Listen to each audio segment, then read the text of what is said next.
প্রিয় মাধ্যমিক পরীক্ষার্থী বন্ধুরা, এই ভিডিওটিতে দেখে নাও মাধ্যমিক সাজেশন 2025 ইতিহাস 2 মার্কের উত্তর সহ 100% কমন সাজেশন।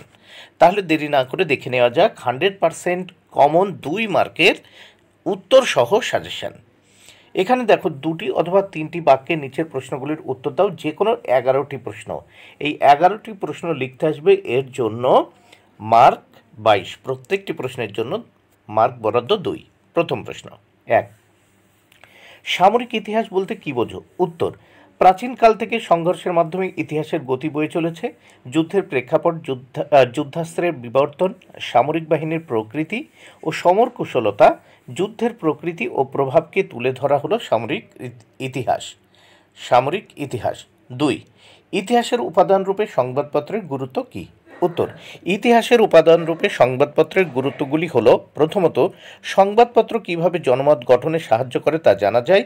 দ্বিতীয়ত, ব্রিটিশ সরকারের জনবিরোধী নীতির সমালোচনার বিভিন্ন দিক ফুটে ওঠে। 3 নম্বর প্রশ্ন, সমাজ সংস্কারে নব্যবঙ্গদের ভূমিকা কী ছিল? উত্তর, নব্যবঙ্গ বা ইয়ং বেঙ্গল আন্দোলন 19 শতকের প্রথমার্ধে বাংলায় সমাজ সংস্কারে গুরুত্বপূর্ণ ভূমিকা পালন করে। হেনরি লুই ভিভিয়ান ডিরোজিওর নেতৃত্বে এই আন্দোলন ধর্মীয় ও সামাজিক কুপ্রথার বিরুদ্ধে তীব্র প্রতিবাদ জানায়। 4 নম্বর প্রশ্ন, মধুসূদন গুপ্ত স্মরণীয় কেন? উত্তর, বাংলার আধুনিক চিকিৎসা বিজ্ঞানের ইতিহাসে মধুসূদন গুপ্ত স্মরণীয় হয়ে আছেন। 1836 খ্রিস্টাব্দের 10ই জানুয়ারি কলকাতা মেডিকেল কলেজে প্রথম সব ব্যবচ্ছেদ করার কৃতিত্ব তারই।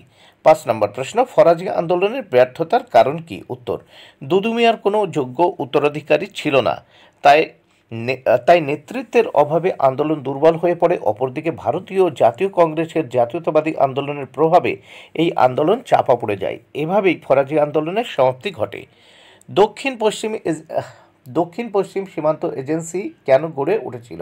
উত্তর, কোল বিদ্রোহের ফলে ব্রিটিশ সরকার কোলদের জন্য দক্ষিণ পশ্চিম সীমান্ত এজেন্সি নামে পৃথক অঞ্চল গঠন করে এবং ওই অঞ্চলে কোলদের প্রচলিত প্রথা চালু করে। 7 নম্বর প্রশ্ন, 19 শতকের দ্বিতীয়ার্ধকে সভা সমিতির যুগ বলা হয় কেন? উত্তর, 19বিংশ শতকের দ্বিতীয়ার্ধে শিক্ষার প্রসার, সমাজ সংস্কার ইত্যাদির ভিত্তিতে ভারতে বিভিন্ন সভা সমিতি গড়ে উঠতে থাকে, যেমন বঙ্গভাষা প্রকাশিকা সভা, ভারত সভা, জমিদার সভা, জাতীয় কংগ্রেস ইত্যাদি। তাই 19 শতককে ঐতিহাসিক অনিলশীল সভা সমিতির যুগ বলে অভিহিত করেছেন। 8, ব্যঙ্গচিত্র কেন আঁকা হয়? উত্তর, ব্যঙ্গচিত্রের মাধ্যমে সমাজের প্রচলিত দুর্বলতা, রাজনৈতিক দ্বিচারিতা, রাজনৈতিক, সামাজিক ও অর্থনৈতিক সমস্যাগুলিকে ব্যঙ্গের মোড়কে কৌতুক মিশ্রিতভাবে পরিবেশিত করা হয়।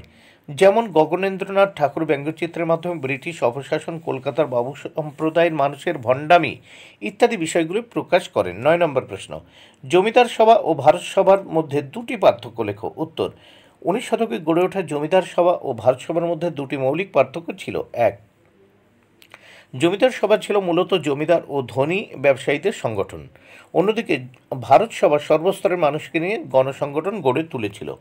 2, জমিদার সভার প্রধান লক্ষ্য ছিল বাংলা, বিহার ও ওড়িশার জমিদারদের স্বার্থ রক্ষা করা। অন্যদিকে ভারত সভার প্রধান উদ্দেশ্য ছিল ভারতীয়দের সার্বিক কল্যাণ সাধন ও স্বার্থ রক্ষা। 10 নম্বর প্রশ্ন, ডক্টর মহেন্দ্রলাল সরকার স্মরণীয় কেন? উত্তর, ডক্টর মহেন্দ্রলাল সরকার ছিলেন একজন খ্যাতনামা চিকিৎসক।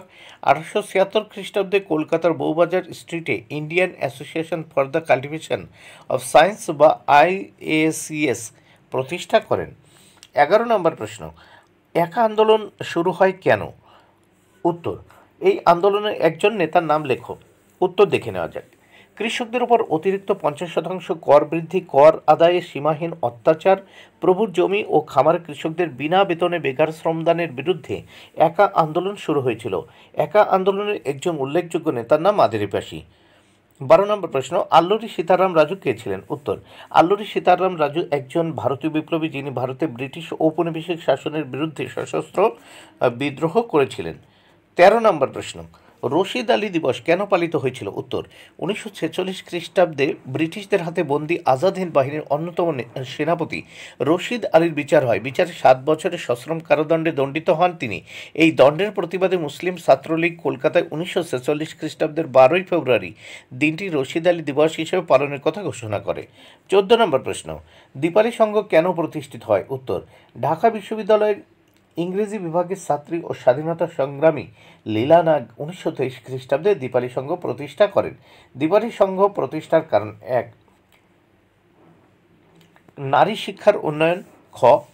নারীদের কুপ্রথার কবল থেকে মুক্ত করা। গ. নারীবাদী চেতনা তৈরি করা।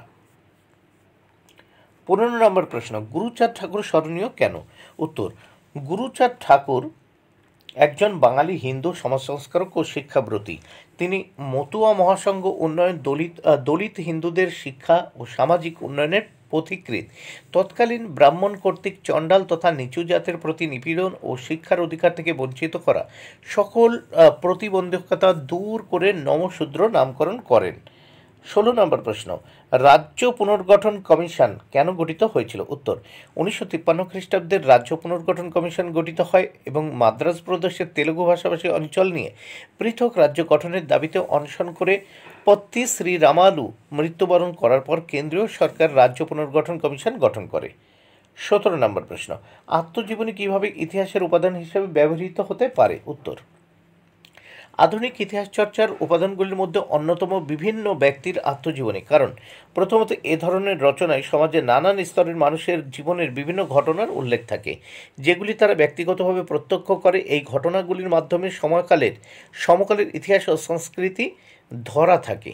দ্বিতীয়ত এগুলি থেকে সেই সময়কার সমাজ, রাজনীতি, অর্থনীতি প্রভৃতি সম্পর্কে নানান তথ্য ও ধারণা পাওয়া যায় এবং এ কারণেই এগুলি পরোক্ষ বিষয় নয়, তা প্রত্যক্ষ বিষয়। 18 নম্বর প্রশ্ন, বাংলার নারী শিক্ষার বিকাশে রাধাকান্ত দেবের ভূমিকা কী ছিল? উত্তর: রাধাকান্ত দেবের অনুপ্রেরণায় ladies association, Calcutta female school, Uttarpara বালিকা বিদ্যালয় ও কালীকৃষ্ণ বালিকা বিদ্যালয় প্রতিষ্ঠিত হয়েছিল, যা নারী শিক্ষার প্রসারে সহায়ক ছিল। 19 নম্বর প্রশ্ন, নব্যবঙ্গ গোষ্ঠী কাদের বলা হতো? উত্তর: 19 শতকের প্রথমার্ধে হিন্দু কলেজের তরুণ অধ্যাপক হেনরি লুইড ভিভিয়ান ডিরোজিও নেতৃত্বে তার অনুগামী একদল যুবক বাংলার সমাজ সংস্কারের উদ্দেশ্যে এক আন্দোলনের সূচনা করে। ডিরোজিও ও তার অনুগামী ছাত্রমণ্ডলী নব্যবঙ্গ গোষ্ঠী নামে এবং তাদের উদ্যোগে পরিচালিত আন্দোলন নব্যবঙ্গ আন্দোলন নামে পরিচিত। 20 নম্বর প্রশ্ন, ব্রাহ্ম সমাজের যে কোনো দুটি সমাজ সংস্কারমূলক কাজের উল্লেখ করো। উত্তর: ব্রাহ্ম সমাজের উল্লেখযোগ্য দুটি সমাজ সংস্কারমূলক কাজ হল: 1. বাল্যবিবাহ ও বহুবিবাহ নিষিদ্ধ করার জন্য 3 আইন প্রণয়নে সরকারকে বাধ্য করা। 2. শিক্ষার প্রসার, নারী স্বাধীনতা প্রভৃতির পক্ষে জনমত গড়ে তোলা। 21 নম্বর প্রশ্ন, ইতিহাসের তথ্য সংগ্রহে ইন্টারনেট ব্যবহারের দুটি সুবিধা লেখো। উত্তর: ইন্টারনেট ব্যবহারের সুবিধা: 1. বিভিন্ন গবেষণা সংক্রান্ত নিত্য নতুন বহু তথ্য অনায়াসে ইন্টারনেট থেকে পাওয়া যায়। 2. ইন্টারনেটে প্রশ্ন লিখে সহজে সরাসরি উত্তর পাওয়া যায় বা তথ্যগুলি সম্পর্কে সহজে অবহিত হওয়া যায়। 22 নম্বর প্রশ্ন, বে এলাকা চাষ বলতে কী বোঝো? উত্তর: নীলকর সাহেবরা যখন নিজের জমিদারি জমিতে নীল চাষ করত তখন তাকে বলা হতো এলাকা চাষ, আর যখন নীলকর সাহেবরা নীল চাষিদের তাদের নিজেদের জমিতে চাষ করাতো তাহলে তাকে বে এলাকা চাষ বলা হতো। 23 নম্বর প্রশ্ন, জেমস লং স্মরণীয় কেন? উত্তর: ধর্মযাজক জেমস লং নীল দর্পণ নাটকটির ইংরেজি অনুবাদ প্রকাশ করে এই বিদ্রোহকে পরোক্ষভাবে সমর্থন করেছিলেন, এজন্য তিনি ইতিহাসে স্মরণীয় হয়ে আছেন। 24 নম্বর প্রশ্ন, সভা সমিতির যুগ বলতে কী বোঝো? উত্তর: 19 শতকের মাঝামাঝি সময়ে সাম্রাজ্যবাদী শাসকের বিরুদ্ধে মানুষের মনে জাতীয়তাবাদ জেগে ওঠে।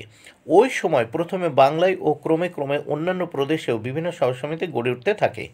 সভা সমিতি গড়ে ওঠার প্রাচুর্যতা দেখে অধ্যাপক ডক্টর অনিল শীল এই সময়কালকে সভা সমিতির যুগ বলে উল্লেখ করেছেন। 25 নম্বর প্রশ্ন, গভর্নর জেনারেল ও ভাইসরয়ের মধ্যে পার্থক্য কী? উত্তর: গভর্নর জেনারেল ব্রিটিশ সেনাবাহিনীর সর্বাধিনায়কের পদে অধিষ্ঠিত ছিলেন। ভাইসরয় এমন একজন ব্যক্তি ছিলেন যিনি রাজনৈতিকভাবে দায়িত্ব পালন করবেন এবং মুকুটের প্রতিনিধিত্ব করবেন। 26 নম্বর প্রশ্ন, ভারতমাতার চিত্রটি কেন গুরুত্বপূর্ণ? উত্তর: ভারতমাতার চিত্রের গুরুত্ব: ভারতমাতার ছবি বা পেইন্টিং, যেখানে ভারতের স্বদেশকে দেবী মূর্তি হিসেবে দেখানো হয়েছে, ভারতীয় জাতীয়তাবাদ এবং সাংস্কৃতিক পরিচয়ের একটি উল্লেখযোগ্য প্রতিনিধিত্ব হিসেবে বিবেচিত হয়। ভারতীয় সংস্কৃতি এবং ইতিহাসে ভারতমাতার ছবি প্রায়শই সংহতি এবং গর্বের প্রতীক হিসেবে ব্যবহার করা হয়। 27 নম্বর প্রশ্ন, ভারতের কমিউনিস্ট পার্টিকে দেশ বলা হয় কেন? ভারতের কমিউনিস্ট পার্টিকে দেশ বলা হয় কারণ দলটি দুইবার প্রতিষ্ঠিত হয়েছিল।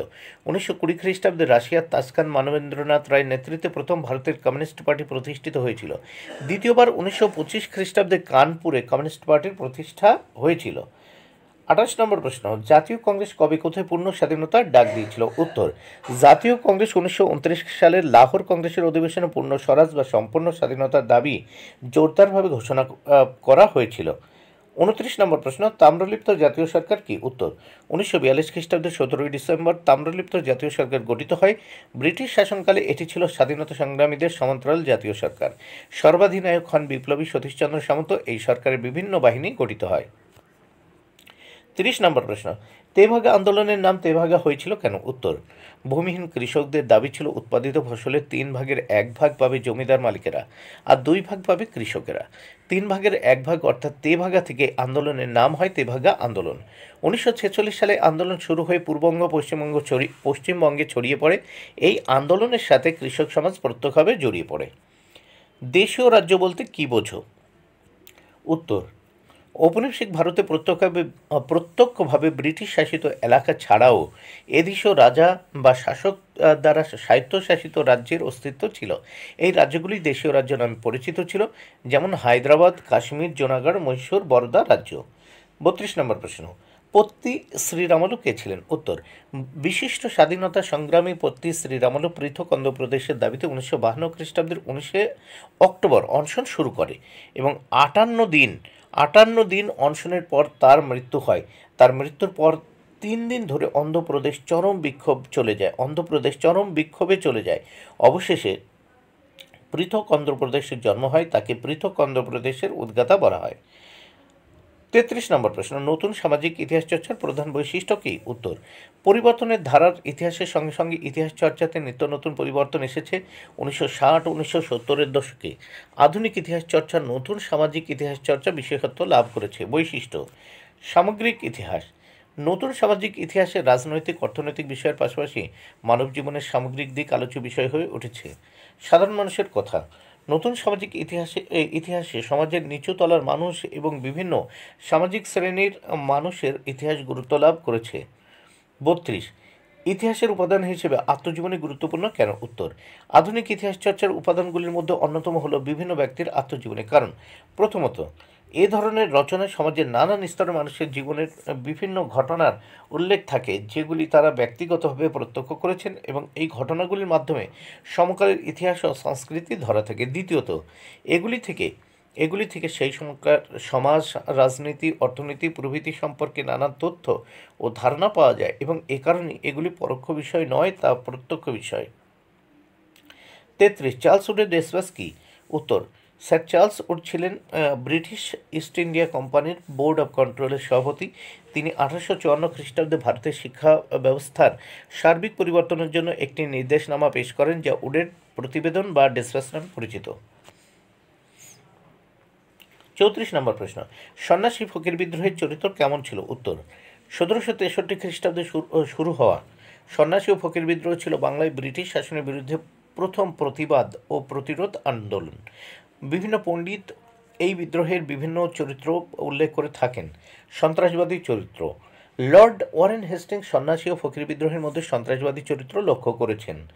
কৃষক বিদ্রোহ, কারো কারো মতে এই বিদ্রোহ ছিল মূলত একটি কৃষক বিদ্রোহ। স্বাধীনতার যুদ্ধ, কেউ কেউ মনে করেন যে এই বিদ্রোহ ছিল বিদেশি শাসনের বিরুদ্ধে ভারতের স্বাধীনতা আন্দোলন। 35 নম্বর প্রশ্ন, নীল চাষিরা কিভাবে তাদের বিরুদ্ধে অত্যাচারের প্রতিরোধ করত? উত্তর, নীল চাষিরা তাদের উপর অত্যাচার বন্ধ করার জন্য কর্তৃপক্ষের কাছে দাবি জানাতো। তারা নীল চাষ বয়কট করত। নীল চাষিরা তরবারি, বর্ষা, লাঠি প্রভৃতি নিয়ে সশস্ত্র প্রতিরোধ কর্মসূচি গ্রহণ করে। চাষিরা নীলকুঠিগুলির আক্রমণ করে আগুন জ্বালিয়ে দেয় এবং ঐক্যবদ্ধভাবে নীলকরদের আক্রমণ প্রতিরোধের চেষ্টা চালায়। 36 নম্বর প্রশ্ন, মহারানীর ঘোষণাপত্রের মূল উদ্দেশ্য কী ছিল? উত্তর, মহারানী ঘোষণাপত্রের মূল উদ্দেশ্য হল 1, প্রত্যেক ভারতবাসী ধর্মীয় স্বাধীনতা ভোগ করবে। 2, সত্যবিলোপ নীতি পরিত্যক্ত হবে। 3, ভারতবাসীর ধর্মীয় ও সামাজিক কোনো ব্যাপারে সরকার কোনো হস্তক্ষেপ করবে না। 37, আনন্দমঠ উপন্যাসটি কীভাবে জাতীয়তাবাদী ভাবধারাকে উদ্দীপ্ত করেছিল? উত্তর, এই উপন্যাসের কাহিনী 1773 খ্রিস্টাব্দে সংঘটিত উত্তরবঙ্গের ফকির সন্ন্যাসী গণ আন্দোলনের উপর ভিত্তি করে রচিত। এই উপন্যাসে বঙ্কিমচন্দ্র বন্দে মাতরম গানটি লেখেন। পরবর্তীকালে ভারতীয় স্বদেশপ্রেমীরা বন্দে মাতরম বাক্যটি জাতীয়তাবাদী স্লোগান হিসেবে গ্রহণ করে। 38, শিক্ষিত বাঙালি সমাজ কেন 1857 বিদ্রোহকে সমর্থন করেনি? উত্তর, আধুনিক শিক্ষিত বাঙালি সমাজ 1857 বিদ্রোহকে সমর্থন করেনি, কারণ তারা বিশ্বাস করেছিল যে ব্রিটিশ শাসন ভারতকে আধুনিকীকরণে সাহায্য করবে। তারা পুরাতন শাসক ও প্রধানদের প্রতি সহানুভূতিশীল ছিল। 39 নম্বর প্রশ্ন, বাংলা লাইনোটাইপ পরিবর্তনের গুরুত্ব কী? উত্তর, নান্দনিক আবেদন। লাইনোটাইপ মিউটেশন বাংলা লিপির নান্দনিক সৌন্দর্যকে বাড়িয়ে তোলে। লেখার দক্ষতা, এর ব্যবহার একটি শব্দ লেখার জন্য প্রয়োজনীয় আনুভূমিক স্থান হ্রাস করতে সহায়তা করে। মাদারিপাশি কে ছিলেন? উত্তর, মাদারিপাশি ছিলেন ভারতীয় কৃষক আন্দোলনের একজন নেতা। 41 নম্বর প্রশ্ন, স্বামী বিবেকানন্দের লেখা দুটি বইয়ের নাম করো। উত্তর, বিবেকানন্দ অনেকগুলি বই রচনা করেন, তার মধ্যে কয়েকটি উল্লেখযোগ্য হল রাজযোগ, কর্মযোগ, ভক্তিযোগ, জ্ঞানযোগ, মদীয় আচার্যদেব, ভারতে বিবেকানন্দ। 42 নম্বর প্রশ্ন, মাতঙ্গিনী হাজরা স্মরণীয় কেন? মাতঙ্গিনী হাজরা স্মরণীয় কেন? গান্ধী বুড়ি নামে পরিচিত মাতঙ্গিনী হাজরা গান্ধীজির ভারত ছাড়ো আন্দোলনে সামিল হয়ে কপালে ও দুই হাতে গুলিবিদ্ধ হন, তাও তিনি বন্দে মাতরম ধ্বনি দিতে দিতে ত্রিবর্ণ রঞ্জিত পতাকা হাতের সামনে এগিয়ে চলেন, তাই মাতঙ্গিনী হাজরা স্মরণীয় হয়ে আছেন। দেশবন্ধু এবং দেশপ্রিয় নামে কারা পরিচিত ছিলেন? উত্তর, চিত্তরঞ্জন দাস দেশবন্ধু নামে পরিচিত। তিনি একজন মুক্তিযোদ্ধা ছিলেন, মূলত পশ্চিমবঙ্গের বাসিন্দা ছিলেন। যতীন্দ্রমোহন সেনগুপ্ত, তিনি দেশপ্রিয় নামে পরিচিত, ভারতের স্বাধীনতা আন্দোলনের সময় একজন বিশিষ্ট ব্যক্তিত্ব ছিলেন। 40 নম্বর প্রশ্ন, ভারতের স্বাধীনতা আইনে 1947-এ কী বলা হয়েছে? উত্তর, আইনটি ভারতকে একটি সার্বভৌম এবং স্বাধীন রাষ্ট্র হিসেবে ঘোষণা করেছিল। এটি ধর্মীয় পার্থক্যের ভিত্তিতে ভারতীয় রাষ্ট্রকে ভারত ও পাকিস্তানের দুটি পৃথক আধিপত্য বিভক্ত করার বিধানও করেছিল। ভারতের জন্য সেক্রেটারি অব স্টেটের পদ বিলুপ্ত করা হয়। 45 নম্বর প্রশ্ন, দেশীয় রাজ্যগুলির ভারতভক্তির দলিল বলতে কী বোঝো? উত্তর, দেশীয় রাজ্যগুলিকে ভারত ইউনিয়নের সঙ্গে যুক্ত করার জন্য সর্দার বল্লভভাই প্যাটেল তৈরি করেছিলেন ইনস্ট্রুমেন্ট অফ অ্যাকসেশন বা ভারতভক্তির দলিল। দেশীয় রাজ্যগুলিকে ভাতা অন্যান্য সুযোগ সুবিধা দেওয়ার বিনিময়ে ভারতভক্তি দলিলে স্বাক্ষর করানো হলে ভারত শক্তিশালী রাষ্ট্রে পরিণত হয়। 46, নারী ইতিহাস চর্চার উদ্দেশ্য কী? উত্তর, নারী ইতিহাস চর্চার উল্লেখযোগ্য উদ্দেশ্য হল প্রথমত সভ্যতার ইতিহাসে রাজনৈতিক, আর্থসামাজিক ও সাংস্কৃতিক ক্ষেত্রে নারীদের ভূমিকা তুলে ধরা। দ্বিতীয়ত লিঙ্গ বৈষম্য দূরীকরণ ও নারী পুরুষের সমানাধিকার প্রতিষ্ঠায় এই ইতিহাস চর্চায় ইতিবাচক ভূমিকা গ্রহণ করা। 47, সংবাদপত্র সাময়িক পত্রের মধ্যে পার্থক্য লেখো। উত্তর, সংবাদপত্র সাধারণত দৈনিক বা সাপ্তাহিক প্রকাশিত হয় এবং বর্তমান ঘটনাবলী, খবর, রাজনৈতিক বিশ্লেষণ এবং অন্যান্য তথ্য প্রদান করে। অন্যদিকে সাময়িক পত্র সাধারণত মাসিক বা ত্রৈমাসিক প্রকাশিত হয় এবং এটি বিশেষ বিষয়বস্তু, গবেষণা, সাহিত্য এবং বিশেষজ্ঞদের মতামত নিয়ে আলোচনা করে। 48, ইয়ং বেঙ্গল আন্দোলনের সীমাবদ্ধতা কী ছিল? উত্তর, আন্দোলনের ব্যাপক সমর্থনের অভাব ছিল, বুদ্ধিজীবী বৃত্তের মধ্যে সীমাবদ্ধ ছিল, সেই সময়ের রক্ষণশীল সামাজিক অবস্থার কারণে সীমিত ব্যবহারিক প্রভাব ছিল। 49, মানবতা জাগরণে শ্রীরামকৃষ্ণদেবের অবদান কী? উত্তর, শ্রীরামকৃষ্ণ মনে করতেন যে প্রতিটি মানুষই অনন্ত শক্তির অধিকারী। তিনি মানুষের চরম ভোগবাদ ও আভিজাত্যের বিরোধিতা করে মানব সেবা ও মানব কল্যাণের আদর্শ প্রচার করেন। তার মানবতাবাদী আদর্শের প্রচারের ফলে সমাজের জাতপাতের বেড়াজাল ভেঙে যায়। 50, কেনারাম ও বেচারাম কী? উত্তর, বহিরাগত ব্যবসায়ীরা যখন সাঁওতালদের কাছে কৃষিপণ্য কিনত তখন বেশি ওজনের বাটখারা ব্যবহার করত। এই বাটখারা কেনারাম নামে পরিচিত। আবার ব্যবসায়ীরা যখন সাঁওতালদের কাছে লবণ, চিনি প্রভৃতি ভোগ্যপণ্য বিক্রয় করত তখন কম ওজনের বাটখারা ব্যবহার করত। এই ধরনের কম ওজনের বাটখারাকে বলা হতো বেচারাম। সভা সমিতির যুগ বলতে কী বোঝো? 19 শতকের দ্বিতীয়ার্ধে শিক্ষার প্রসার, সংস্কার ইত্যাদির ভিত্তিতে ভারতে বিভিন্ন সভা সমিতি গড়ে উঠতে থাকে, যেমন বঙ্গভাষা প্রকাশিকা সভা, ভারত সভা, জমিদার সভা, জাতীয় কংগ্রেস ইত্যাদি। তাই 19 শতকে ঐতিহাসিক অনিলশীল সভা সমিতির যুগ বলে অভিহিত করেছেন। শ্রীরামপুর ত্রয়ী কারা? উত্তর, উইলিয়াম কেরি মার্সম্যান এবং উইলিয়াম ওয়ার্ড, এদের তিনজনকে শ্রীরামপুর ত্রয়ী বলা হয়। 53, বারদৌলি সত্যাগ্রহের গুরুত্ব কী ছিল? উত্তর, 1928 খ্রিস্টাব্দে বারদৌলি সত্যাগ্রহ ছিল ভারতের স্বাধীনতা সংগ্রামের একটি উল্লেখযোগ্য পর্ব, যা ভারতীয় জাতীয়তাবাদী আন্দোলনের একটি গুরুত্বপূর্ণ মোড়কে চিহ্নিত করে। এটি সর্দার বল্লভভাই প্যাটেলের নেতৃত্ব ছিল এবং এটি ব্রিটিশ ঔপনিবেশিক সরকারের বিরুদ্ধে অহিংস প্রতিরোধের জন্য স্মরণীয়। 54, আনন্দমঠ কীভাবে জাতীয়তাবাদী ভাবধারাকে উদ্দীপ্ত করেছিল? উত্তর, এই উপন্যাসের কাহিনী 1773 খ্রিস্টাব্দে সংঘটিত উত্তরবঙ্গের ফকির সন্ন্যাসী আন্দোলনের উপর ভিত্তি করে রচিত। এই উপন্যাসে বঙ্কিমচন্দ্র বন্দে মাতরম গানটি লেখেন। পরবর্তীকালে ভারতীয় স্বদেশপ্রেমীরা বন্দে মাতরম বাক্যটি জাতীয়তাবাদী স্লোগান হিসেবে গ্রহণ করে। 55 বঙ্গভঙ্গ আন্দোলনে অংশগ্রহণকারী নারীদের অংশগ্রহণের প্রকৃতি কেমন ছিল? উত্তর, সাম্রাজ্যবাদী ব্রিটিশ সরকারের 1905 খ্রিস্টাব্দ বঙ্গভঙ্গের প্রতিবাদে সারা বাংলা জুড়ে প্রতিবাদ আন্দোলন গড়ে উঠলে নারীরা দলে দলে এতে সামিল হয়। বঙ্গভঙ্গ বিরোধী স্বদেশী বয়কট ও জাতীয় শিক্ষা আন্দোলনে তারা সক্রিয়ভাবে অংশ নেয়। রশিদ আলী দিবসের তাৎপর্য কী? উত্তর, তাৎপর্য, রশিদ আলী দিবসের বেশ কিছু তাৎপর্য ছিল, যেমন প্রথমত আজাদ হিন্দ বাহিনীর ক্যাপ্টেন, এটা ছিল আলীর প্রতি অন্যায় বিচারের বিরুদ্ধে একটি সফল প্রতিবাদ। দ্বিতীয়ত আন্দোলন ছিল মুসলিম লীগ, কমিউনিস্ট পার্টি ও ভারতের জাতীয় কংগ্রেসের ঐক্যবদ্ধ আন্দোলন। 57 উদ্বাস্তু কাদের বলা হতো? উদ্বাস্তু কথাটির অর্থ হলো বাস্তুহারা বা ভূমিহীন, যার নিকট কোনো ভিটে মাটি বা নির্দিষ্ট আশ্রয়স্থল নেই তাদের উদ্বাস্তু বলে। উদ্বাস্তু কথাটি ব্যাপক হারে ব্যবহৃত হয় শরণার্থীদের ক্ষেত্রে, যারা নিজেদের দেশে অত্যাচারের শিকার হয়ে ভিটেমাটি ছেড়ে অন্য দেশে এসেছে। ইতিহাসের উপাদান হিসেবে সংবাদপত্রের গুরুত্ব কী?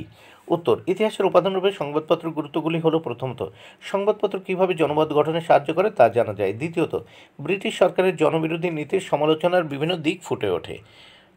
59 নম্বর প্রশ্ন, সরকারি নথিপত্র বলতে কী বোঝো? উত্তর, সরকারি নথিপত্র বলতে সরকার কর্তৃক তৈরি, ব্যবহৃত এবং সংরক্ষিত যে কোনো লিখিত বা মুদ্রিত তথ্যকে বোঝায়। এটি একটি ব্যাপক ধারণা যার মধ্যে বিভিন্ন ধরনের তথ্য অন্তর্ভুক্ত রয়েছে। 60 মেকলে প্রতিবেদন কি? উত্তর, টমাস ব্যাবিংটন মেকলে ভারতে পাশ্চাত্য শিক্ষা প্রবর্তনের দাবি জানিয়ে 1835 খ্রিস্টাব্দের 2রা ফেব্রুয়ারি বড়লাট লর্ড বেন্টিংয়ের কাছে একটি প্রস্তাব দেন, যা মেকলে মিনিট বা মেকলে প্রতিবেদন নামে পরিচিত। ভারতে পাশ্চাত্য শিক্ষা বিস্তারে খ্রিস্টান মিশনারিদের প্রধান উদ্দেশ্য কী ছিল? উত্তর, এই মিশনারিদের প্রধান উদ্দেশ্য ছিল পাশ্চাত্য শিক্ষার প্রচার এবং খ্রিস্টান ধর্মের প্রচার। মিশনারিদের একটি প্রধান কাজ ছিল ভারতীয় সমাজে খ্রিস্টান ধর্মকে প্রবর্তন করা। 62 কোল বিদ্রোহের দুটি কারণ উল্লেখ করো। উত্তর, কোল বিদ্রোহের কারণগুলি হল, প্রথমত, ছোটনাগপুর অঞ্চলে ইংরেজ ইস্ট ইন্ডিয়া কোম্পানি কর্তৃক উচ্চ হারে রাজস্ব বৃদ্ধি, জমিদার মহাজন ব্যবসায়ীদের শোষণ ছিল কোল বিদ্রোহের মূল কারণ। দ্বিতীয়ত, অন্য কারণগুলির মধ্যে উল্লেখযোগ্য হল দেশি মদের উপর কর বসানো, কোলদের ঐতিহ্য বিরোধী আফিম চাষ করতে বাধ্য করা, বেগার খাটানো, নারীদের সম্মানহানি হওয়া। 63 তিতুমিরের সেনাপতি ও প্রধানমন্ত্রীর নাম কী ছিল? উত্তর, তিতুমিরের প্রধানমন্ত্রী নিযুক্ত হন মঈনুদ্দিন নামক একজন জোলা, সেনাপতি নিযুক্ত হন গোলাম মাসুম। তিতুমিরের সমস্ত পদাধিকারী ছিলেন দরিদ্র কৃষক পরিবারের অন্তর্গত। 64 ল্যান্ড হোল্ডার্স সোসাইটি কী উদ্দেশ্যে প্রতিষ্ঠিত হয়েছিল? উত্তর, জমিদার সভা 1838 সালে প্রতিষ্ঠিত হয়েছিল। জমিদার সভা ছিল ব্রিটিশ ঔপনিবেশিক যুগে বাংলার জমিদারদের দ্বারা গঠিত একটি রাজনৈতিক সংগঠন, এবং সভার প্রাথমিক উদ্দেশ্য ছিল ব্রিটিশ সরকারের নীতির বিরুদ্ধে জমিদারদের স্বার্থ এবং অধিকার রক্ষা করা। বিশ্বভারতী প্রতিষ্ঠার উদ্দেশ্য কী ছিল? উত্তর, বিশ্বভারতী বিশ্ববিদ্যালয় প্রতিষ্ঠার উদ্দেশ্য ছিল একটি আন্তর্জাতিক শিক্ষাকেন্দ্র তৈরি করা, যেখানে বিভিন্ন সাংস্কৃতিক, ভাষা ও ধর্মের মানুষের মধ্যে সমন্বয় এবং সহযোগিতা হবে। রবীন্দ্রনাথ ঠাকুরের দৃষ্টিভঙ্গি অনুযায়ী এটি একটি সৃজনশীল ও মুক্ত চিন্তার পরিবেশ তৈরি করার জন্য প্রতিষ্ঠিত হয়েছিল। 66 বারদৌলি সত্যাগ্রহ আন্দোলন কেন শুরু হয়? উত্তর, গুজরাটের সুরাট জেলার বারদৌলি তালুকে সরকার 1926 খ্রিস্টাব্দে 30% রাজস্ব বৃদ্ধির কথা ঘোষণা করলে এখানকার কৃষকরা ক্ষুব্ধ হয়ে কংগ্রেস নেতা বল্লভভাই প্যাটেলের নেতৃত্বে 1928 খ্রিস্টাব্দে বারদৌলি সত্যাগ্রহ আন্দোলন শুরু করে। অ্যান্টি সার্কুলার সোসাইটি কেন স্থাপিত হয়? ছাত্র আন্দোলন ধ্বংস করার উদ্দেশ্যে কার্লাইল সার্কুলার এর দ্বারা সরকার ছাত্রদের মিটিং, মিছিল ও সভা সমিতি নিষিদ্ধ করা হয় এবং বন্দে মাতরম ধ্বনিতে নিষেধাজ্ঞা জারি করা হয়। এই দমনমূলক ঘোষণার বিরুদ্ধে ছাত্রদের উদ্যোগে অ্যান্টি সার্কুলার সোসাইটি নভেম্বর 1905 গড়ে ওঠে। ভাষাভিত্তিক রাজ্য পুনর্গঠন কমিশনের সদস্য কারা ছিলেন? উত্তর, 1953 খ্রিস্টাব্দের 29 ডিসেম্বর ভারত সরকার ভাষাভিত্তিক রাজ্য পুনর্গঠন কমিশন গঠন করে। এই রাজ্য পুনর্গঠন কমিশনের সদস্য ছিলেন এইচ.এন. কুঞ্জুরু, ফজল আলী এবং কে.এম. পানিক্কর। 69 নম্বর প্রশ্ন, 1950 খ্রিস্টাব্দে কেন নেহেরু লিয়াকত চুক্তি স্বাক্ষরিত হয়েছিল? উত্তর, নেহেরু লিয়াকত চুক্তি 1950 সালে স্বাক্ষরিত হয়েছিল মূলত ভারত এবং পাকিস্তানের মধ্যে সংখ্যালঘুদের অধিকার রক্ষা করার জন্য। এই চুক্তির মাধ্যমে দুই দেশের সরকার তাদের নিজ নিজ দেশে বসবাসকারী সংখ্যালঘুদের নিরাপত্তা এবং অধিকার নিশ্চিত করার প্রতিশ্রুতি দিয়েছিল। ব্রাহ্মিকা পদ্ধতি কি? উত্তর, ব্রাহ্মিকা পদ্ধতি হলো বাঙালি মেয়েদের এক ধরনের শাড়ি পরার পদ্ধতি, যা মূলত অবাঙালিদের কুচি পদ্ধতিতে শাড়ি পরার বিবর্তিত রূপ। এই পদ্ধতিতে শাড়ির কুচির অংশটি অনেক বড় হয়, কোমর, বুক, পিঠ সর্বত্র হয়ে ওঠে টান। বর্তমানে বাঙালি মেয়েরা এই পদ্ধতিতেই শাড়ি পরেন। 19 শতকের জোড়াসাঁকোর ঠাকুরবাড়ির অন্দরমহলের মেয়েরা প্রথম শাড়ি পরার এই পদ্ধতি চালু করেছিলেন। তিন আইন কি? ব্রাহ্ম সমাজের আন্দোলনের ফলে 1872 সালে ব্রিটিশ সরকার বাল্যবিবাহ, বহুবিবাহ প্রভৃতি সামাজিক কুসংস্কারগুলি নিষিদ্ধ করে এবং বিধবা বিবাহ এবং অসবর্ণ বিবাহকে স্বীকৃতি দেয়। যে আইনের মাধ্যমে ব্রিটিশ সরকার এই ঘোষণা জারি করে তাকে 3 আইন বলে। 72 কবে পটলডাঙ্গা একাডেমি প্রতিষ্ঠিত হয়? এর বর্তমান নাম কি? উত্তর, ডেভিড হেয়ার 1817 খ্রিস্টাব্দে পটলডাঙ্গা একাডেমি প্রতিষ্ঠা করেন। এর বর্তমান নাম হেয়ার স্কুল। রানী শিরোমণি কে? উত্তর, মেদিনীপুরের রানী শিরোমণি চোয়াড় বিদ্রোহের অন্যতম নেত্রী। এই চোয়াড় বিদ্রোহে অসামান্য অবদানের জন্য রানী শিরোমণি বিখ্যাত।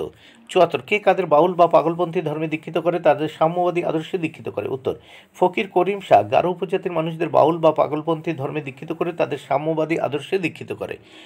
75 শান্তিনিকেতন আশ্রম কি? উত্তর, শান্তিনিকেতন আশ্রম রবীন্দ্রনাথ ঠাকুর এবং তার পিতা মহর্ষি দেবেন্দ্রনাথ ঠাকুর দ্বারা প্রতিষ্ঠিত একটি সাংস্কৃতিক ও শিক্ষামূলক কমপ্লেক্স। এটি শিল্প, শিক্ষা এবং আধ্যাত্মিকতার অনন্য মিশ্রণের জন্য বিখ্যাত। 76 জাইলোগ্রাফি কি? উত্তর, জাইলোগ্রাফি হলো এক ধরনের মুদ্রণ পদ্ধতি। মুদ্রণ ব্যবস্থা বা ছাপাখানায় ব্যবহৃত ব্লক ভিত্তিক এই পদ্ধতিতে কাঠ বা পাথরের ব্লক ব্যবহার করা হয়। 77 কবে সর্বভারতীয় কিষাণ সভা প্রতিষ্ঠিত হয়? প্রথম সভাপতি কে ছিলেন? উত্তর, 1937 সালে জাতীয় কংগ্রেসের লখনৌ অধিবেশনে সর্বভারতীয় কিষাণ সভা প্রতিষ্ঠিত হয়। এই সর্বভারতীয় কিষাণ সভার প্রথম সভাপতি ছিলেন স্বামী সহজানন্দ সরস্বতী। 78 প্রথম কোন ভারতীয় নারী জাতীয় কংগ্রেসের সভাপতি হন এবং কবে? উত্তর, সরোজিনী নাইডু ছিলেন ভারতীয় জাতীয় কংগ্রেসের প্রথম ভারতীয় মহিলা সভাপতি। তিনি 1925 সালে ভারতের জাতীয় কংগ্রেসের সভাপতি নির্বাচিত হন। 79 দলিত কাদের বলা হয়? উত্তর, দলিত শব্দের দ্বারা ভারতের এমন কিছু জাতিগত গোষ্ঠীকে বোঝানো হয় যারা সচরাচর নিপীড়িত, অনগ্রসর জাতিরূপে চিহ্নিত। সংস্কৃত এবং হিন্দি ভাষায় দলিত শব্দের অর্থ হচ্ছে ভগ্ন বা ছিন্ন ভিন্ন। 80 1950 খ্রিস্টাব্দে কেন দিল্লি চুক্তি স্বাক্ষরিত হয়েছিল? উত্তর, ভারত ও পাকিস্তানের মধ্যে শান্তিপূর্ণ সম্পর্ক স্থাপন, উভয় দেশের উদ্বাস্তুদের তাদের মাতৃভূমিতে ফিরে যাওয়া উদ্বাস্তুদের পৈতৃক সম্পত্তি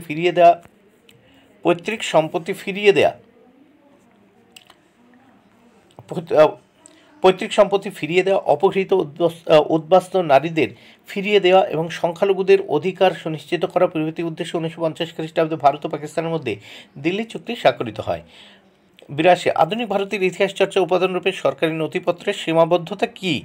আধুনিক ভারতের ইতিহাস চর্চার উপাদানরূপে সরকারি নথিপত্রে বেশ কিছু সীমাবদ্ধতা লক্ষ্য করা যায়। 1 এই নথিপত্রগুলি পুলিশ ও গোয়েন্দাদের বা সরকারি আধিকারিকদের দ্বারা রচিত হতো বলে এই ধরনের লেখাগুলি সরকারি নীতির প্রতি প্রত্যক্ষ বা পরোক্ষভাবে সমর্থন জানাতো। 2 এই ধরনের নথিপত্রে সাধারণ মানুষ বা বিদ্রোহী জনগণের মনোভাবটি অনেক ক্ষেত্রে উপেক্ষিত হয়েছে।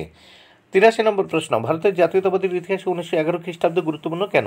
উত্তর, ভারতীয় জাতীয়তাবাদের ইতিহাসে 1911 খ্রিস্টাব্দ গুরুত্বপূর্ণ কারণ 1911 খ্রিস্টাব্দে মোহনবাগান ক্লাব ইংরেজ ইস্ট ইয়র্ক ক্লাবকে পরাজিত করে আইএফএ শিল্ড জয় করে। এবছরই ভারতের রাজধানী কলকাতা থেকে দিল্লিতে স্থানান্তরিত হয়। 84 আত্মজীবনের স্মৃতিকথা বলতে কী বোঝো?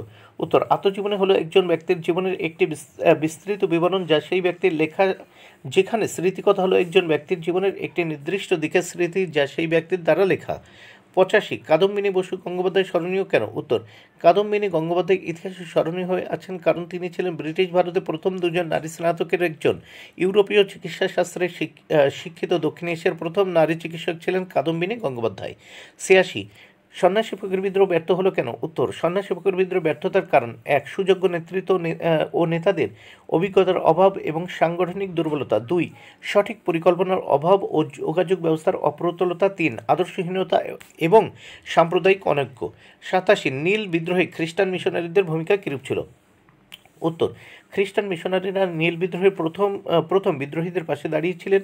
এদের মধ্যে উল্লেখযোগ্য ছিলেন ইংল্যান্ডের চার্চ মিশনারি সোসাইটির 3 জন সদস্য, জার্মান মিশনারির বমভাইটস, ফ্রেডেরিক সুর, জেজি লিংকে, সর্বোপরি জেমস লং এর ভূমিকা গুরুত্বপূর্ণ। জেমস লং দীনবন্ধু মিত্রের নীলদর্পণ নাটক ইংরেজিতে অনুবাদ প্রকাশ করে ব্রিটিশ পার্লামেন্টের নজরে আনার চেষ্টা করেন নীল চাষিদের দুর্দশার কথা। 88 মহারানী ঘোষণাপত্র প্রকৃত উদ্দেশ্য কী ছিল? উত্তর, মহারানী ঘোষণাপত্রের মূল উদ্দেশ্য হলো 1 প্রত্যেক ভারতবাসী ধর্মীয় স্বাধীনতা ভোগ করবে। 2 সত্যবিলোপ নীতি পরিত্যক্ত হবে। 3 ভারতবাসীর ধর্মীয় ও সামাজিক কোনো ব্যাপারে সরকার কোনো হস্তক্ষেপ করবে না। 89 চার্লস উইলকিন্স কে ছিলেন? উত্তর, চার্লস উইলকিন্স ছিলেন একজন ইংরেজ মুদ্রাকার, প্রাচ্য ভাষাবিদ এবং কলকাতার এশিয়াটিক সোসাইটির প্রতিষ্ঠাতা সদস্য। তিনি বাংলা এবং ফরাসি মুদ্রাক্ষরের আধুনিক আকৃতির উদ্ভাবক। 90 1905 খ্রিস্টাব্দে 16 অক্টোবর নারী সমাজ কেন অরন্ধন দিবস পালন করে? উত্তর 1905 সালের 16 অক্টোবর বাংলার নারী সমাজ অরন্ধন পালন করে, কারণ এটি ছিল বঙ্গভঙ্গের বিরুদ্ধে প্রতিবাদ। এই দিনে নারীরা অরন্ধন করে তাদের ক্ষোভ ও প্রতিবাদ প্রকাশ করে। 91 ননীবালা দেবী স্মরণীয় কেন? উত্তর ননীবালা দেবী স্মরণীয় কারণ এক বঙ্গভঙ্গ বিরোধী আন্দোলন কালে তিনি বিপ্লবীদের আশ্রয় দান ও গোপনে অস্ত্র সরবরাহ করতেন, এজন্য তার জেল হয়। 2 জেলে থাকাকালীন অকথ্য অত্যাচার সত্ত্বেও তিনি বিপ্লবীদের কোনো গোপন তথ্য প্রকাশ করেননি। হান্টার কমিশনের 2টি সুপারিশ লেখো। উত্তর লর্ড রিপন ভারতের তৎকালীন গভর্নর জেনারেল স্যার উইলিয়াম হান্টারের সভাপতিত্বে 1882 সালের 3রা ফেব্রুয়ারি প্রথম ভারতীয় শিক্ষা ও কমিশন নিযুক্ত করেন, এবং হান্টার কমিশনের সুপারিশগুলো হলো নীতি ও পন্থা, প্রাথমিক শিক্ষা, মাধ্যমিক শিক্ষা, উচ্চশিক্ষা, মুসলিম শিক্ষা, নারী শিক্ষা। দিকু কাদের বলে? উত্তর উপজাতি অধ্যুষিত এলাকায় ইংরেজদের আশ্রিত জমিদার, জোতদার, মহাজন ইত্যাদি মধ্যস্বত্বভোগী প্রবেশ করে আদিবাসীদের শোষণে নিপীড়ন চালাতো। বহিরাগত এই মধ্যস্বত্বভোগীদের সাঁওতালরা দিকু বলতো। 94 বাংলার ওয়ার্ড টাইলার কাদের বলা হয়? নীল বিদ্রোহের সময় দিগম্বর বিশ্বাস ও বিষ্ণুচরণ বিশ্বাসকে বাংলার ওয়ার্ড টাইলার বলা হতো। এলবার্ট বিল কি? উত্তর এলবার্ট বিল ছিল একটি বিল যা ব্রিটিশ ভারতের ইম্পেরিয়াল লেজিসলেটিভ কাউন্সিলের 9 ফেব্রুয়ারি 1883-তে প্রবর্তিত হয়েছিল, যাতে বলা হয়েছিল যে অশ্বেতাঙ্গ বিচারকরা শ্বেতাঙ্গবাদী বা বিবাদীদের মামলায় তত্ত্বাবধান করতে পারেন। 3-8 দেশীয় সংবাদপত্র আইন কি? উত্তর সাম্রাজ্যবাদী গভর্নর জেনারেল লর্ড লিটন দেশীয় পত্রপত্রিকার কণ্ঠরোধ করার সিদ্ধান্ত নেয়। এই উদ্দেশ্যে তিনি 1878 খ্রিস্টাব্দে দেশীয় ভাষা সংবাদপত্র আইন বা ভার্নাকুলার প্রেস অ্যাক্ট 1878 জারি করেন। 3-9 বসু বিজ্ঞান মন্দির প্রতিষ্ঠার উদ্দেশ্য কী ছিল? 1917 খ্রিস্টাব্দে আচার্য জগদীশ চন্দ্র বসু বিজ্ঞান মন্দির প্রতিষ্ঠা করেন, এবং বসু বিজ্ঞান মন্দির প্রতিষ্ঠার উদ্দেশ্য হল বিজ্ঞান ও প্রযুক্তির উন্নয়ন ও প্রসার ঘটানো। এটি একটি গবেষণা কেন্দ্র হিসেবে কাজ করে, যেখানে বিজ্ঞানী ও গবেষণার বিভিন্ন প্রকল্পে কাজ করেন। দলিত কাদের বলে? দলিত শব্দের দ্বারা ভারত এর এমন কিছু জাতি। চৌরি চৌরার ঘটনা কি? 1922 খ্রিস্টাব্দের 5 ফেব্রুয়ারি উত্তরপ্রদেশের গোরখপুর জেলার চৌরি চৌরা নামক স্থানে ভগবান আহির নামে এক স্বেচ্ছাসেবকের উপর পুলিশ অকথ্য অত্যাচার করে। পুলিশ বিনা প্ররোচনায় জনতার উপর গুলি চালায়, ফলে উত্তেজিত জনতা চৌরি চৌরা থানায় আগুন ধরিয়ে দেয়। 22 জন পুলিশকর্মী মারা যায়। এই ঘটনা চৌরি চৌরা ঘটনা নামে পরিচিত। তারকনাথ পালিত স্মরণীয় কারণ? উত্তর 1906 খ্রিস্টাব্দের 25 জুলাই তারকনাথ পালিতের উদ্যোগে বেঙ্গল টেকনিক্যাল ইনস্টিটিউট প্রতিষ্ঠিত হয়, এই কারণে তিনি আজও স্মরণীয়। অপারেশন পোলো কি? উত্তর 1948 সালের সেপ্টেম্বরে ভারতের সদ্য স্বাধীন প্রজাতন্ত্র হায়দ্রাবাদের প্রিন্সলি স্টেটের বিরুদ্ধে পুলিশি অ্যাকশন চালায়, যাকে অপারেশন পোলো বলা হয়। 1947 সালে ব্রিটিশরা ভারত ত্যাগ করার পর হায়দ্রাবাদের নিজামের ভারতে যোগদান করতে অস্বীকার করার ফলে অপারেশনটি হয়েছিল। রাজাকার বাহিনী কি? উত্তর দেশীয় রাজ্য হায়দ্রাবাদের 85% ছিল হিন্দু, অথচ হায়দ্রাবাদের শাসক নিজাম ওসমান আলী খান ভারতের অন্তর্ভুক্ত হতে রাজি ছিলেন না। তাই তিনি কাসিম রিজভী নামক একজন উগ্র সাম্প্রদায়িক ব্যক্তির প্রভাবাধীনে একটি উগ্র সাম্প্রদায়িক দাঙ্গা বাহিনী গড়ে তোলেন, যা রাজাকার নামে পরিচিত। এই বাহিনী হায়দ্রাবাদের অভ্যন্তরে হিন্দু জনসাধারণ অত্যাচার করত এবং হায়দ্রাবাদকে পাকিস্তানের অন্তর্ভুক্তির জন্য জনমত গড়ে তোলার চেষ্টা করত। আঞ্চলিক ইতিহাস চর্চা গুরুত্বপূর্ণ কেন? উত্তর আঞ্চলিক ইতিহাস চর্চা গুরুত্বপূর্ণ প্রথমত এই ইতিহাসের মাধ্যমে অনালোকিত বিশেষ স্থানের পারিবারিক ও লোক পরম্পরার ইতিহাস, শিল্প, স্থাপত্য ও সংস্কৃতির ইতিহাস জানা সম্ভব। দ্বিতীয়ত আঞ্চলিক ইতিহাস যেহেতু একটি অঞ্চলের যেমন গ্রামের বা শহরের ইতিহাস, তাই এই ইতিহাসের পরিসর সীমিত, কিন্তু বৃহত্তর জাতীয় ইতিহাস স্থানিক ইতিহাসের উপরে প্রভাব ফেলে। সংবাদপত্র ও সাময়িক পত্রের মধ্যে পার্থক্য কী? সংবাদপত্র সাধারণত দৈনিক বা সাপ্তাহিক প্রকাশিত হয় এবং বর্তমান ঘটনাবলী, খবর, রাজনৈতিক বিশ্লেষণ ও অন্যান্য তথ্য প্রদান করে। অন্যদিকে সাময়িক পত্র সাধারণত মাসিক বা ত্রৈমাসিক প্রকাশিত হয় এবং এটি বিশেষ বিষয়বস্তু, গবেষণা, সাহিত্য এবং বিশেষজ্ঞদের মতামত নিয়ে আলোচনা করে।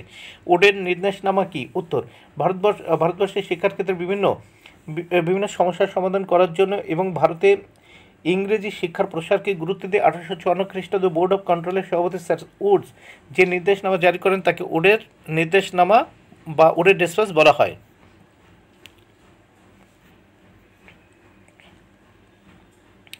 ভারত মাতার চিত্রের বৈশিষ্ট্য কী? উত্তর ভারত মাতার চিত্রটির মধ্যে ছিল সমস্ত ভারতের বৈশিষ্ট্য, যেমন চিত্রটি ভারত মাতার 4 হাতে রয়েছে বেদ, ধানের শীষ, জপের মালা, শ্বেতবস্ত্র পরিধান। চিত্রটি এই রূপের কারণে খুব সহজেই ভারতবাসীর ভারতীয় সভ্যতা সংস্কৃতির ঐতিহ্যের প্রতীক হয়ে উঠেছিল। স্কুল বুক সোসাইটি কেন প্রতিষ্ঠিত হয়েছিল? উত্তর 1817 খ্রিস্টাব্দে David Hare school book society প্রতিষ্ঠা করেন। এই স্কুল বুক সোসাইটি প্রতিষ্ঠার উদ্দেশ্য ছিল বাংলা ও ইংরেজি ভাষায় পাঠ্যপুস্তক রচনা করা।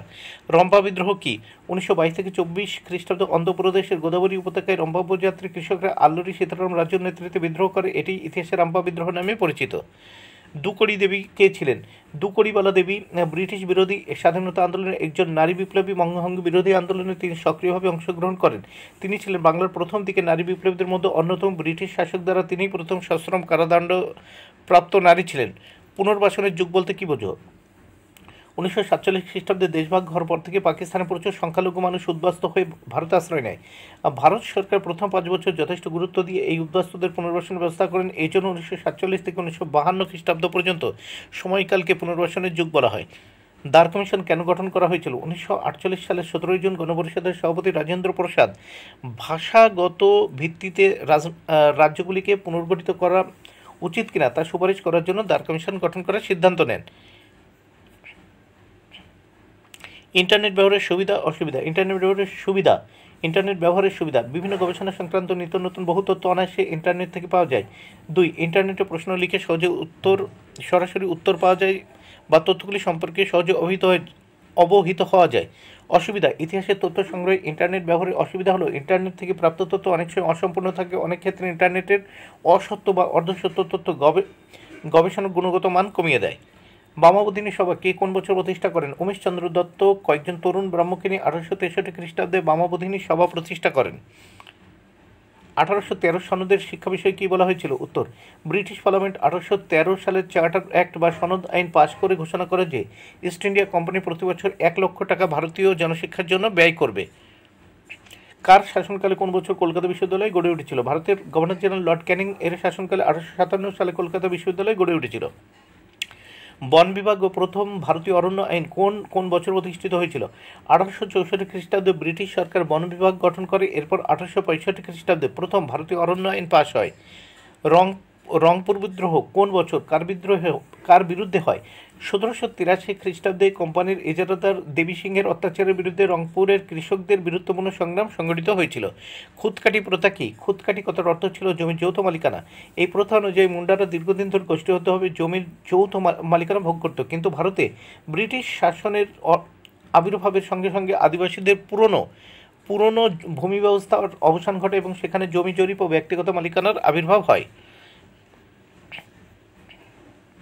মার্জিত বাংলা অক্ষরের টাইপ ও লাইনোটাইপ কে তৈরি করেন? মার্জিত বাংলা অক্ষরের টাইপ তৈরি করেন পঞ্চানন কর্মকার এবং বাংলা হরফে লাইনোটাইপ তৈরি করেন সুরেশচন্দ্র মজুমদার।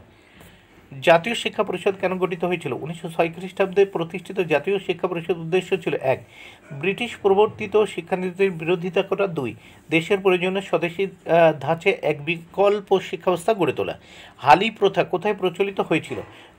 জমিদারের জমিতে চাষি কর্তৃক বিনা পারিশ্রমিকে নিজের গরু লাঙল দ্বারা আবাদ করে দেওয়াকে হালি প্রথা বলা হয়। এই প্রথা উত্তরপ্রদেশে বহুল প্রচলিত ছিল। সাম্প্রদায়িক বাঁটোয়ারা কে কেন ঘোষণা করেছিলেন? ভারতে ব্রিটিশ শাসনকে দীর্ঘস্থায়ী করার লক্ষ্যে ব্রিটিশ সরকার সংখ্যালঘু সাম্প্রদায়িক শক্তিকে মদতদানের নীতি নেয়। এই প্রচেষ্টার পরিণতি স্বরূপ ব্রিটিশ প্রধানমন্ত্রী র্যামসে ম্যাকডোনাল্ড 1932 খ্রিস্টাব্দে সাম্প্রদায়িক বাঁটোয়ারার নীতি ঘোষণা করেন।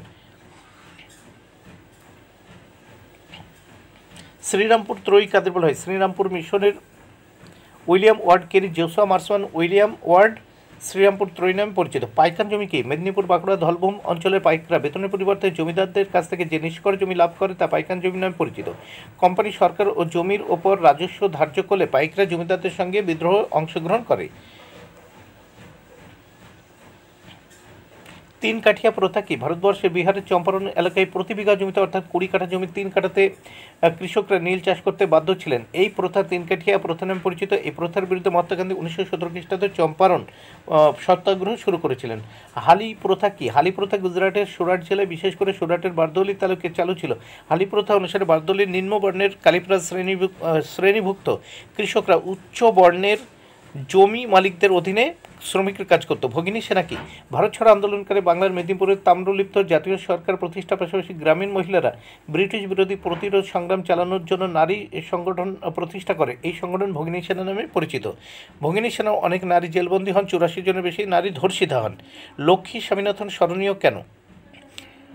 লক্ষ্মী স্বামীনাথন ছিলেন নেতাজি সুভাষচন্দ্র বসুর নেতৃত্বাধীন আজাদ হিন্দ ফৌজের ঝাঁসি রানী ব্রিগেডের ক্যাপ্টেন বা প্রধান নেত্রী। তিনি নিজের ডাক্তারি পেশা ছেড়ে দিয়ে দেশের মুক্তি সংগ্রামের আত্মনিয়োগ করেন। ইনস্ট্রুমেন্ট অব অ্যাকসেশন কি? 1947 খ্রিস্টাব্দে ভারত বিভাগের পর দেশীয় রাজ্য ভারত সরকারের একটি চুক্তিপত্র স্বাক্ষরের মাধ্যমে ভারতের অন্তর্ভুক্ত হয়। এই চুক্তিপত্র দেশীয় রাজ্যগুলির ভারত ভক্তির দলিল বা ইনস্ট্রুমেন্ট অব সাকসেশন নামে পরিচিত।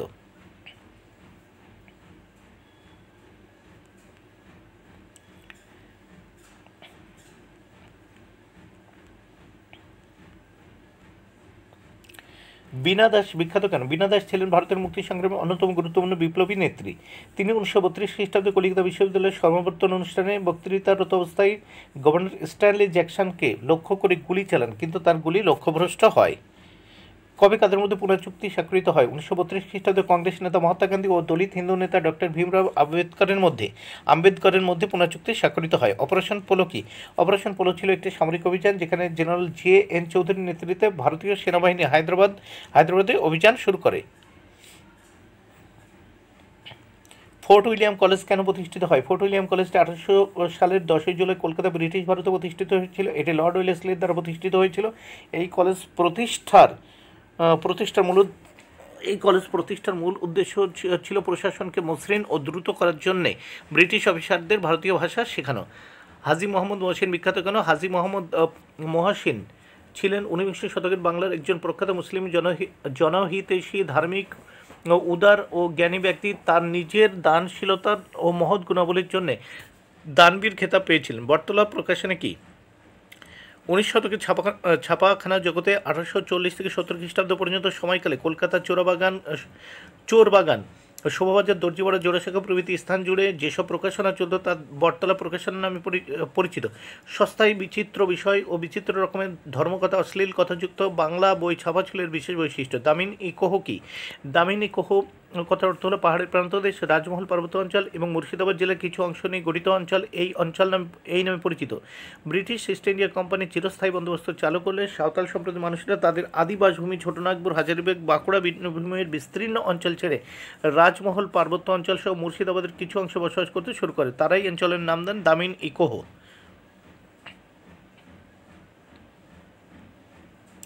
JVP কমিটি কি? উত্তর: যদি ভাষার ভিত্তিতে রাজ্য পুনর্গঠন করা হয় তবে ভারত আরও বিস্তৃত সমস্যার মুখোমুখি হতে পারে। এই পরিস্থিতিতে 1948 সালের ডিসেম্বরে জওহরলাল নেহরু, বল্লভভাই প্যাটেল এবং পট্টবী সীতারামাইয়া নামে 3 জনের নেতৃত্বে একটি কমিটি গঠন করে। এই কমিটি JVP কমিটি নামে পরিচিত।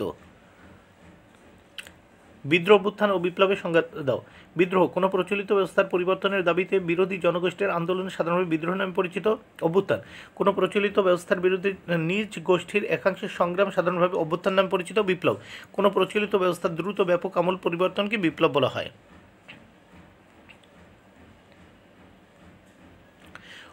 উজলি-পরাজ ও কালিপ্রাজ কাদের বলা হতো? বারদৌলিতে উচ্চবর্ণের মানুষকে বলা হতো উজলি-পরাজ বা শ্বেতাঙ্গ এবং নিম্নবর্ণের দরিদ্র মানুষদের বলা হতো কালিপ্রাজ বা কৃষ্ণাঙ্গ।